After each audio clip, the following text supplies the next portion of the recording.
Good morning, ladies and gentlemen of the Palomar Mountain Early Ford V8 group. It's Georgina of Georgina and Steve.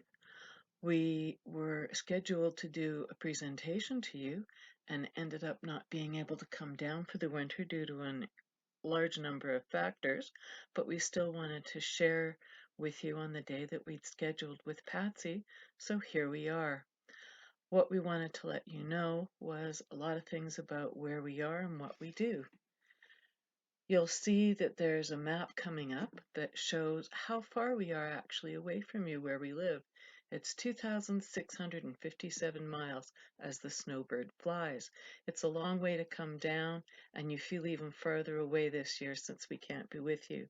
We miss you all, and we wish we could be there, and we hope that some sharing this afternoon helps us all feel a little bit closer.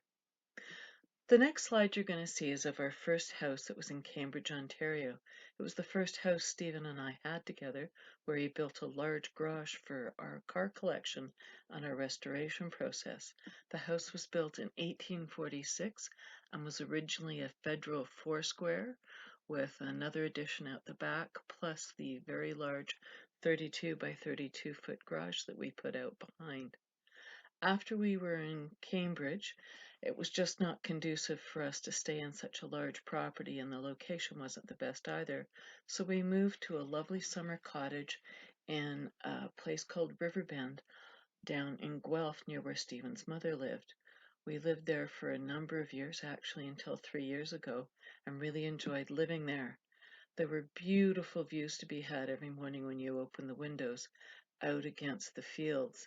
There were always deer or some other wildlife swimming in the river or there to greet you in the morning when you opened the door. As you can see from the next slide, we had a lovely deck that was built out high and over the river, so we always had a wonderful vantage point to appreciate the weather and the wonderful things that were going on in the field next to us in Guelph. The sunsets, of course, were always stunning as we had a western exposure, and as you can see from the one in the picture, the reflection and the colors are amazing. Then, I guess in 2017, we moved from Guelph to where we are now in a small village called Baileyborough. It's halfway between the north shore of Lake Ontario and another town called Peterborough, where Trent University, Canada is. We enjoy our spot and are quite happy with our new digs. Actually, we live in an old 1883 church that we saw on the way to go look at a cottage. There was a very small for sale sign attached to the front, and we stopped in to see it. We were so amazed when we saw what a beautiful building it was and tried for a number of years to get in to see it.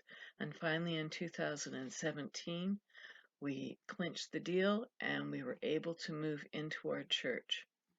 The church has a number of structures that are all amalgamated into one. The first structure is the church.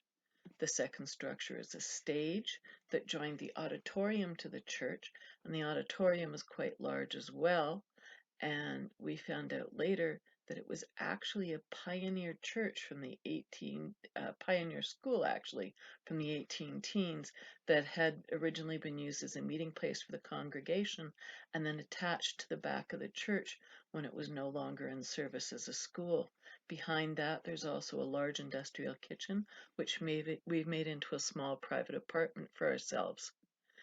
The church gave us an opportunity to have our very own art gallery. As you can see from the next several slides, we've had a number of painters, glass artists, people that draw, people that carve. We've had collage artists and potters, actually every manner of artist we've taken in on consignment, all Southern Ontario artists.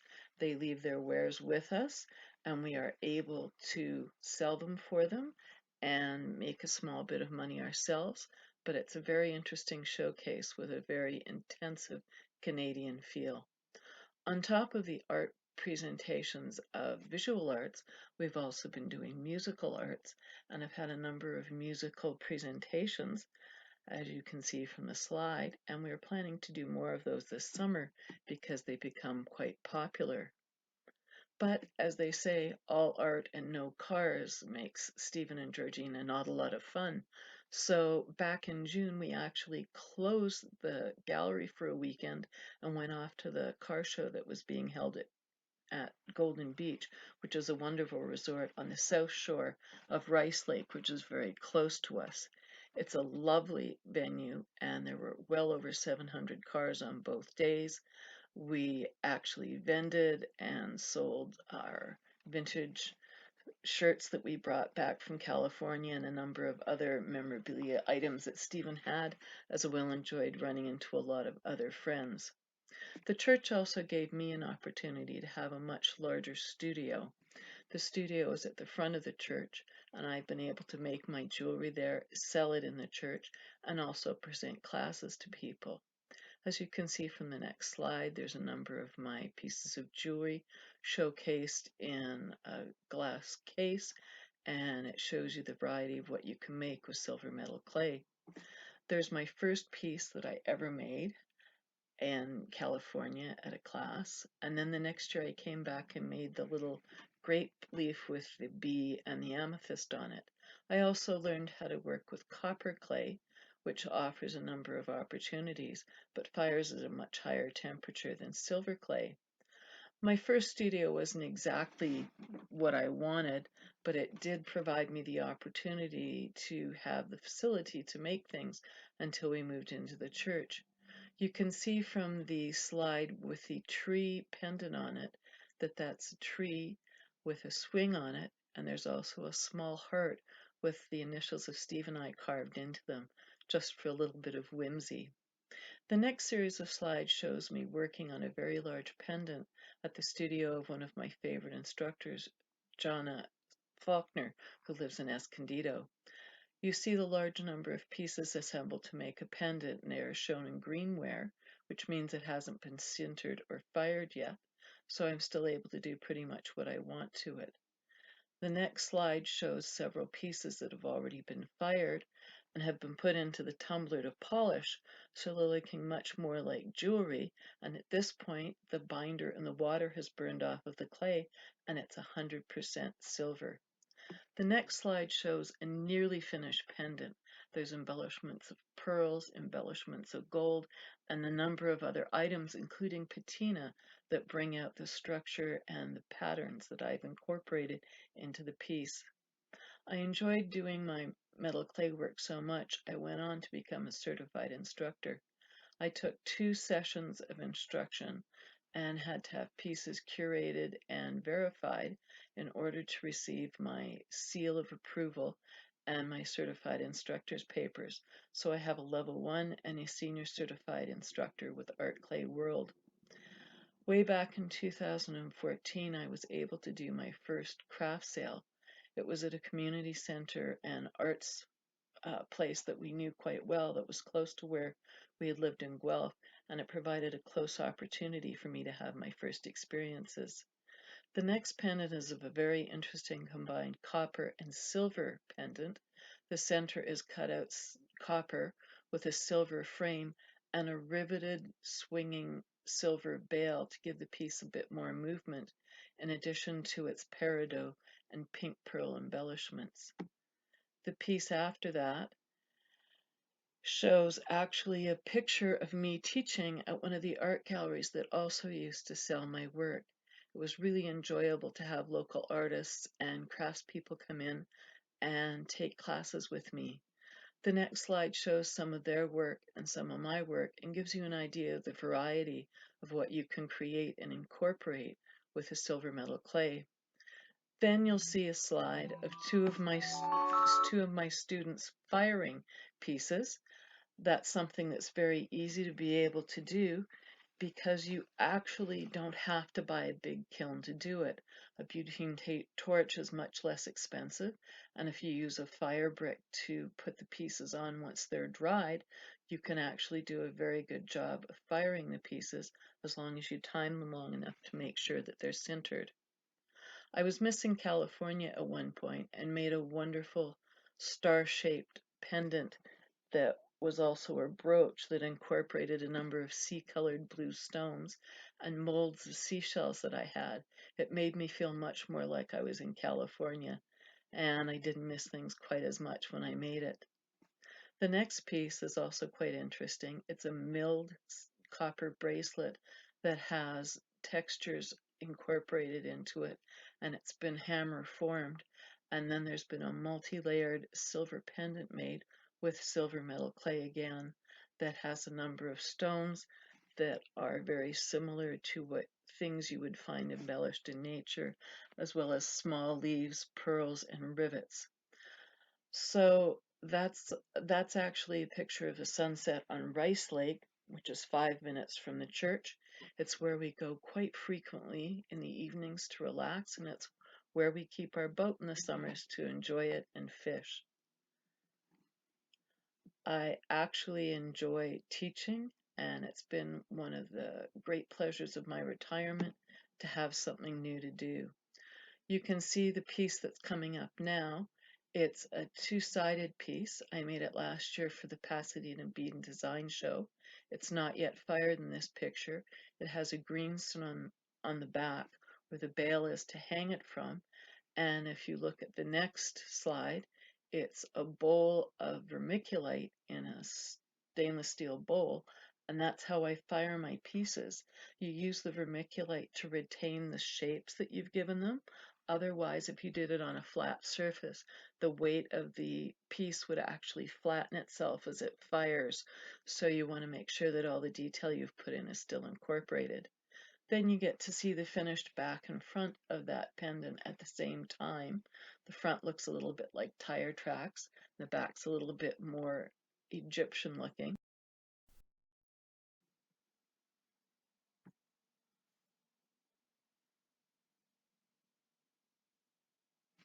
Ho, ho, ho, ho! It's Santa Claus, and I'm here to wish you a happy 2020.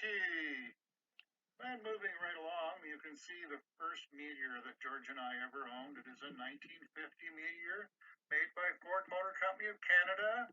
And then you also see the next one that looks an awful lot like my meteor, and it is actually a 1950 Ford. And this, or actually, it's the 50 meteor. Now that I look at this picture more carefully, that is the meteor after I sold it, and it became somebody else's, and it looks just so much like our car down south. The prefect is the next one, which says Old Wizard on the side of it. Yeah, that's Old Wizard Racing, and that was me just a few very short years ago.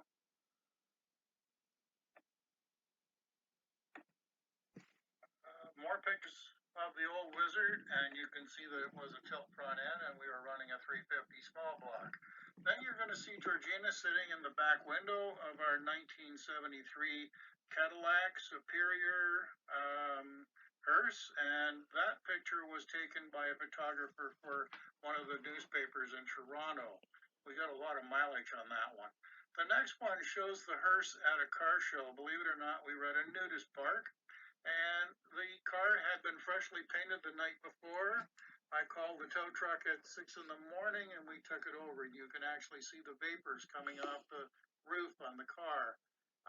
The next one is our 81 Cadillac Eldorado. It was a beautiful car. We bought it in California in, well, I was going to say Long Beach, but that's not correct. It was actually Santa Monica, and we drove the car for a couple of thousand miles. It came with 52,000 on it, and now you can see the picture of the loss of that car. It was such a sad day for us. It happened at 4:30 in the morning. One of our neighbors came over and banged on my door and said, "Get up, get out, the car's on fire." And I ended up fighting the fire with her and her husband and all the neighbors. Our 1960 Thunderbird. This was Georgina and I's first date car. It was also the first car that we ever restored together. And I think we turned out quite the neat little hot rod. It was actually running 11 and a half seconds in the quarter, which was pretty quick for a big car weighing about 4,000 pounds. The next car along with the little red circle on it is in the movie Who Framed Roger Rabbit? And yes, that's our 40 Packard in that movie. Then there's another picture here of me as Santa Claus. Ho, ho, ho, there you go again.